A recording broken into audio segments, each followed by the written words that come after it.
Hello everyone, and this is the second video on simple machines, and in part 2 we're going to get into the machines which you might consider to be a bit more mechanical. You might recognize them more as machines. So can you guess what our next machine is going to be when we talk about leverage?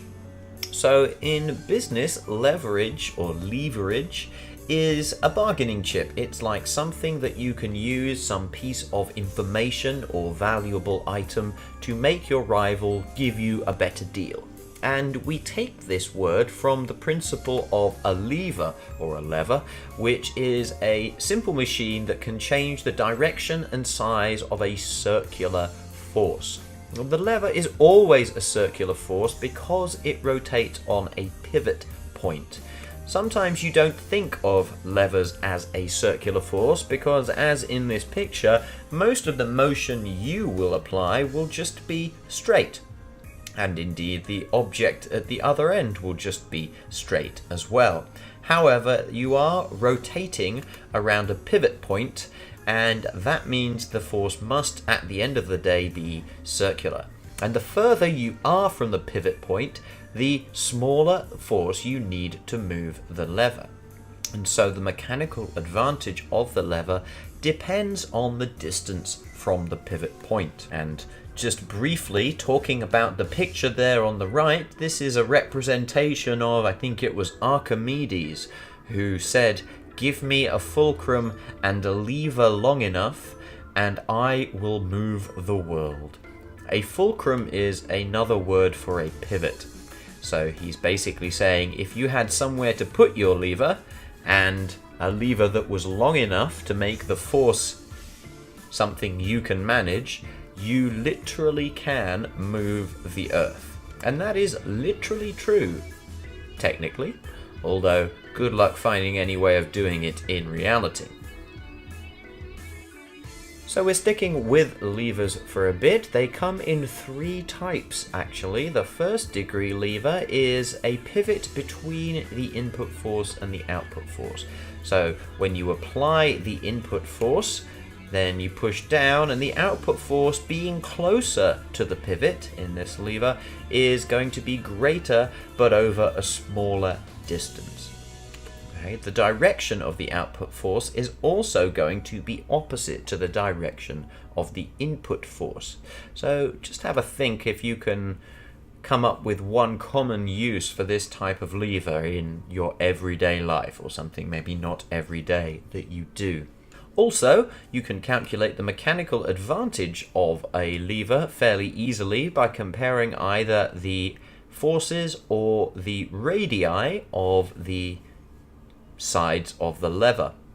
So you can see here, force out over force in gives you the mechanical advantage because, assuming it is closer to the pivot point, the force out will be greater than the force in, and so in this case you would get a mechanical advantage.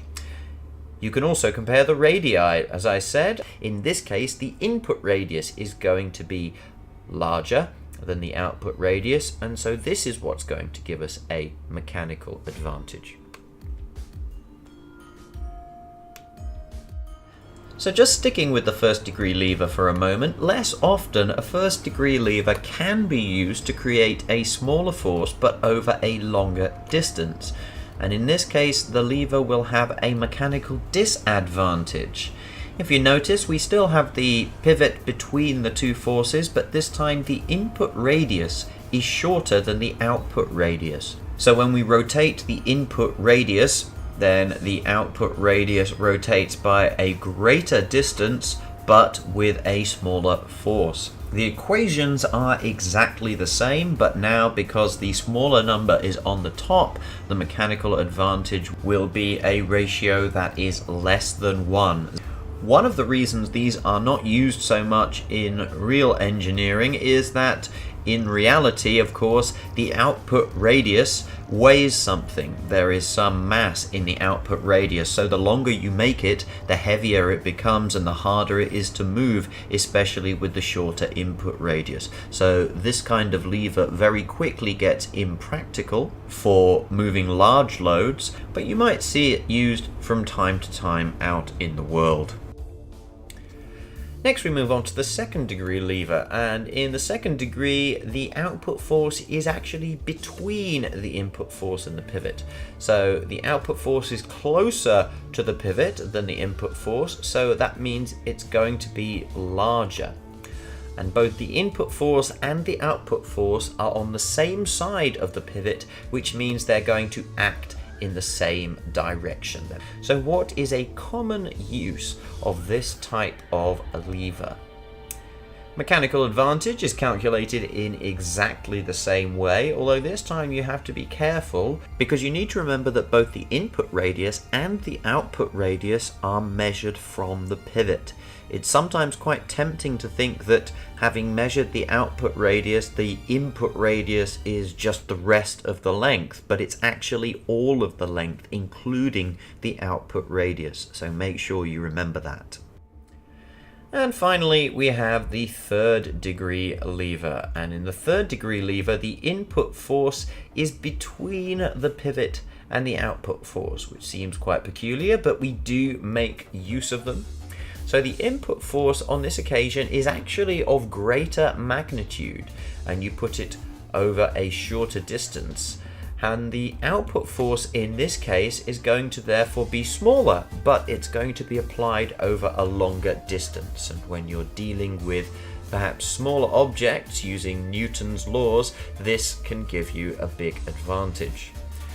So both forces again are on the same side of the pivot, so they are both going to be acting in the same direction. Can you come up with a common use for this type of lever?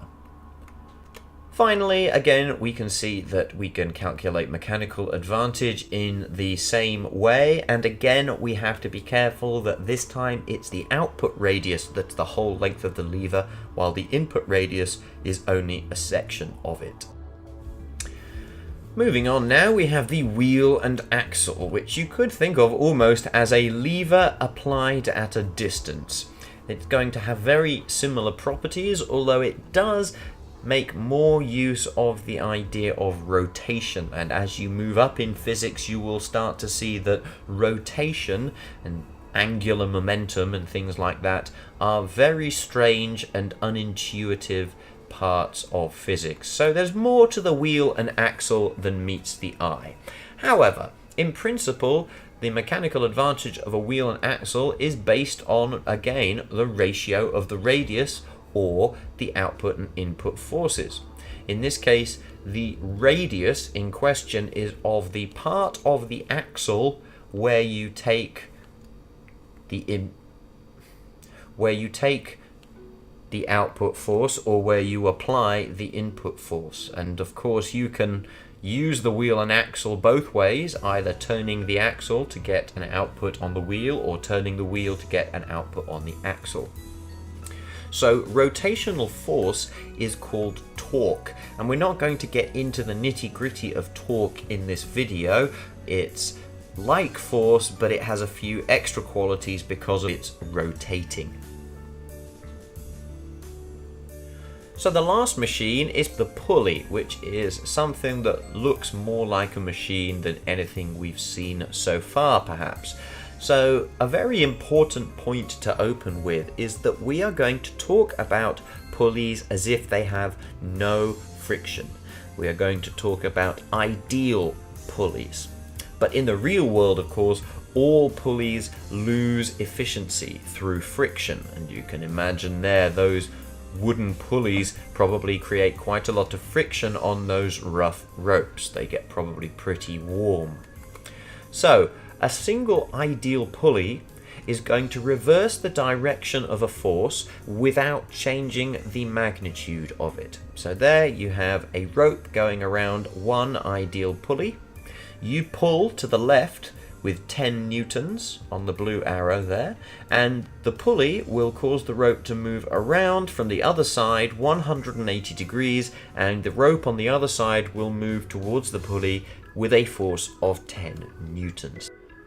So it is possible to gain a mechanical advantage from pulleys by using more than one of them. So here you can see we have two pulleys, one fixed to the ceiling and the other one fixed to a box, and then the rope is fixed to the ceiling again, and we're pulling down on the rope with 100 newtons of force. So what then is going to be the output force on the box? Have a think for a moment. But in fact, the output force on the box will be 200 newtons for ideal pulleys. So what's happening here, it might seem a bit weird. Where is this extra force coming from? Well, it's coming from Newton's third law. So Newton's third law means that the rope attached to the ceiling also exerts a force of 100 newtons, as well as the force of 100 newtons which is directly transferred over the first pulley. So that means you end up with two forces of 100 newtons because of two third law pairs acting on the box. So you're not getting something for nothing here, because both the first pulley and the ceiling have to be secure enough to hold the weight of the box. Also, if we were using just one pulley, then we would have lifted the box to the top after just one length of rope had been pulled over that one pulley. But if you notice, with two pulleys, the box won't reach the top until two lengths of rope have actually passed between the pulleys. And so that means we're going to have to use a smaller force to lift the box, but we're going to have to apply it over a longer distance. And so in this respect, the pulley works a lot like the lever. So what about this pulley system here? What is the mechanical advantage of this system going to be? So pause the video if you want more time to think about it, but you might be right on to saying that it's 4. We have 4 ropes lifting here, so that means all 4 of the ropes have a third law pair with 100 newtons being applied upwards on the box as it is applied downwards over the pulley. And remembering that these are ideal pulleys, so of course in the real world we wouldn't get a true mechanical advantage of 4, and the force is applied by the ceiling, which is why they need to be attached to something sturdy, as we said before. So the last thing we're going to look at is using pulleys and its resolving forces. So sometimes you might have a situation like this, where the force on a pulley is not directly opposite to the load on the other end. So in this case, we are obviously reversing part of the force that's coming over the pulley, but we're not reversing all of it. After all, if we pull to the left on this pulley with 250 newtons, then that means the box is going to move to the left. It's going to move in the same direction. So how can we break down these forces? And it's actually not quite as difficult as you might think. So if you think about it for a moment, you might be able to come up with the answer for yourself. Just remember that forces are a vector quantity. So in actual fact, we need only basic trigonometry to break the input and output forces into their horizontal and vertical components. And that's because we can actually see this setup as 2 right-angled triangles. And if we take each force to be a vector, then that means we can consider the hypotenuse of the left-hand triangle to have a length of 250. This is not the length of the rope, remember. This is using the size of the force as the length of a triangle. And we therefore know that the force along the other side of the rope, coming up the other way, is going to be of the same magnitude in an ideal pulley. So we can say that the other side, the other hypotenuse, will also be 250 newtons. We also, presumably, can measure the angles from the floor, or from the plane that we are on, to the rope. And so we now have the hypotenuse of both triangles and one angle. At this point, we have enough to work out what all the other lengths are. The vertical height, the vertical lifting or pulling down component of each force, and also the component of the force that is moving along the floor to the left. And as you can see here, the horizontal forces, or the horizontal components, are not reversed, unlike the vertical components, which, like the other pulleys we saw, reverse their direction over the pulley. And one last time, I want to reiterate, these are ideal pulleys, and a real pulley would involve many other factors, even in this simple situation.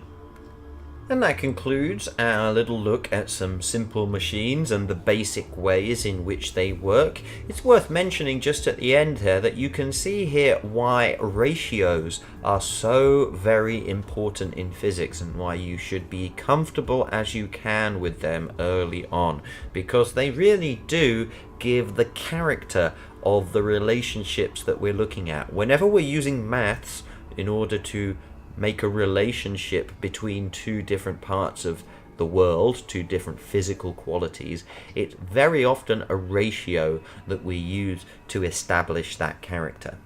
But anyway, that's all from me for today, and bye-bye for now.